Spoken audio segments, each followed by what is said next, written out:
Hello, my name is Josh, and I'm a watchaholic. Welcome to Horology Insanity. What is up, my watch friends? So check this out. Today, I am lucky enough to receive in on loan this Frost Zelos Mako version 3.5, or at least that's what we call it. There's a version 3 Mako, which technically this is, and you'll notice it by the slim case and the Miyota 9015 movement. However, he came out with another batch of these, and this is referred to in the Zelos community, or at least in the Timekeepers group, as the V3.5.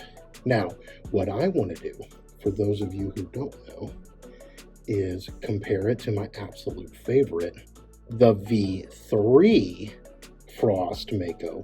And then I want to talk about just kind of some of the subtleties across the range that Zelos puts into their designs and their watches, just so that you can kind of keep an eye out for them, know what you're looking for, but most importantly, find the one that speaks to you, and then you can go on the hunt for it. Now, like most of these, keep in mind, they're probably sold out, right? But I always recommend checking out the Zelos Timekeepers group on Facebook, and I always try to suggest that you don't feed the scalpers on eBay. If you see someone on eBay selling these watches for 2 to 3 times their MSRP, then you can probably, well, I won't even say probably, you could almost assuredly, if you're patient, get a much better deal in the Zelos Timekeepers group. So it's not to say that we don't pay markups for some. I pay premiums for some of mine when I get them secondhand, but it's not the ridiculous scalper premium. It's more of the, what I would just call like a fair premium. It might involve, if I order one from the EU, for example, they get taxed like crazy over there. And so sometimes their break-even point is going to be above MSRP just because of the way that they're taxed. So anyway, this is what we're looking at today. This is not going to be a review video. If you want to, there's probably another review video out there that's going to be better than the one I would do anyway. But I will try to give you some of my, what I call not a review specs and stuff like that. It's 40 millimeters in case diameter, 46 lug to lug. It does have 20 mil straps. In this case, it does come with the bracelet, and the new ones come with this great auto adjust, or on the fly adjust, micro adjustment system. So this is going to be very similar to your Christopher Ward. The black tip just came with this, and so Zelos looks like they're using this as a standard, even though I am disappointed that the new 40 millimeter Swordfish isn't coming with that clasp.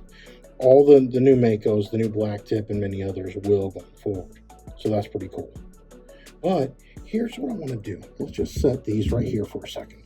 I want to take you through the life of the Zelos Mako. So let's start out with the V1. I've got 2 of them sitting here, right? Oh, that's upside down. Here we go. I've got 2 of the V1 sitting here. Now you notice on the left, this is the Meteorite with the black bezel. I've got it on the bracelet. You'll notice the old, speaking of clasp, you'll notice the old thick and chunky clasp. Between me and you, I really dislike these clasps. I really dislike these clasps. But that's what was the trend in the microbrand community. And I can appreciate that it has micro adjust here, right? Which is cool. So you can click it. You can do kind of on the fly adjustments. My wrists swell and alternate during the day. But anyway, the other one on the right, this is the blue, your standard blue. It does have, I think it's called Helical pattern on the dial, which is pretty neat, but it's your standard blue. Both of these are stainless steel, and the big difference between the V1 and the V2 is the crown size. So you'll notice here, he made the crown a mil bigger on the V2, which was a much needed improvement, but these old school ones came with the Sodalite movement. The version 2 came with the Sodalite movement as well, and then for the V3s, he went to the Miyota. But anyway, so let's take this, set it down, and let's grab a V2. So my V2 is actually this bronze, and it's got the blue Meteorite. So let me just zoom in on that real quick, because the meteorite, when you catch it in the right light, is absolutely stunning. And here's what's cool about this. This bronze blue meteorite is actually the first Zelos I ever bought. So now y'all know I'm a full-on Zelos addict for life. I think I'm up over, man, I probably have over 40 Zelos right now in my collection, right? Just Zelos. And I love them. Absolutely love them. So anyway, you'll notice here the crown is quite a bit bigger, which was needed for the overall usefulness of it, especially if you had to pop it out. Now they say with these Solita movements, you're best not to hand wind them, because the hand wind mechanism, when you hand wind it too much, it has a tendency to break down. And so if you leave it on a winder, or you do the old Seiko shuffle, just give it a shake and it'll kind of get started. There it goes. So you can see it ticking. But that's one thing that even I've seen Elshin and several others recommend to not hand wind these watches, at least with the Solita SW200 movements on. So that's really it. The cases, everything else is the same with this, except for that crown. Now, let me go ahead and set that down, and let me now compare.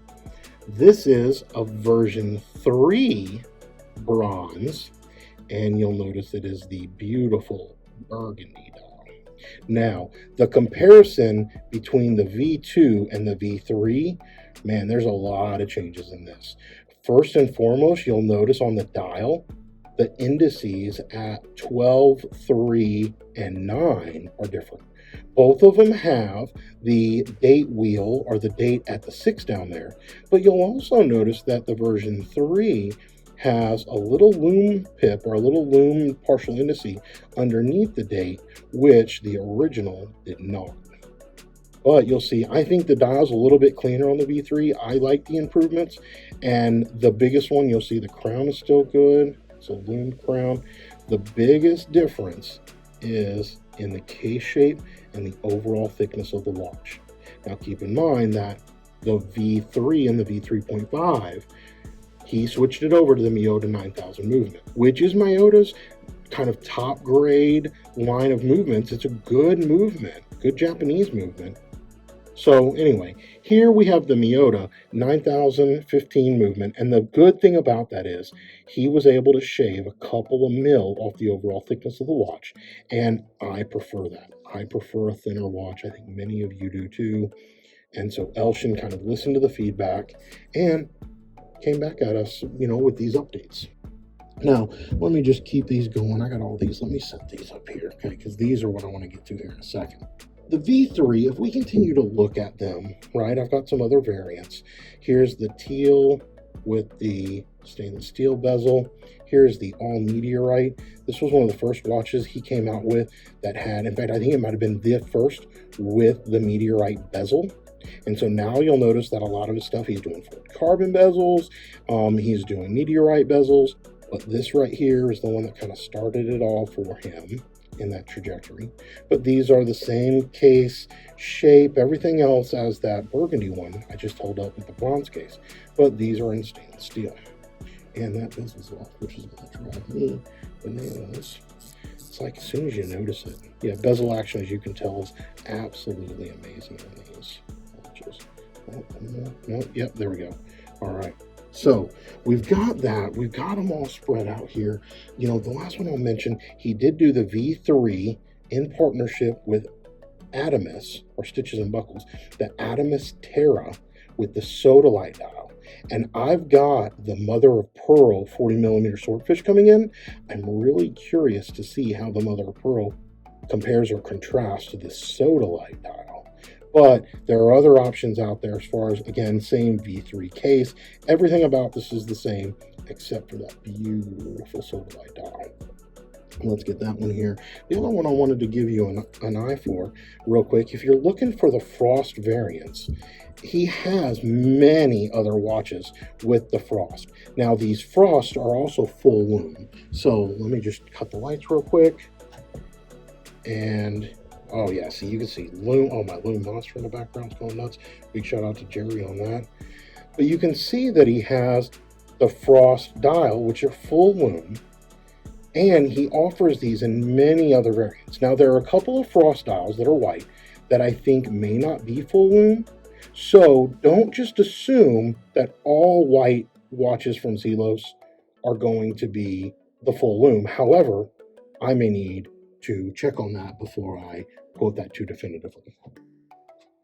Let's get the lights back on, and I will try to roll in a screen now with text that tells you whether or not the Zelos has an option for a non-lumed white dialed watch. So, because I know, like, for example, my Helm and a couple of others, the Hampton, those aren't full lume.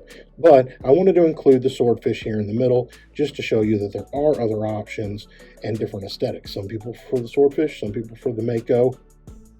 I love them both. I own a bunch of both of them, as you can see. So, yeah, we'll just set that back there. But now, let's get into the main reason I wanted to make this video. And I know that we're a couple minutes in. I've given you a history about all this, and I'm just getting to the main topic. But sometimes it's the way that it goes. You'll notice here the subtle differences. And that's what I wanted to talk about. Now, some people prefer one over the other, and it really is just whatever tickles your fancy, whatever stands out to you.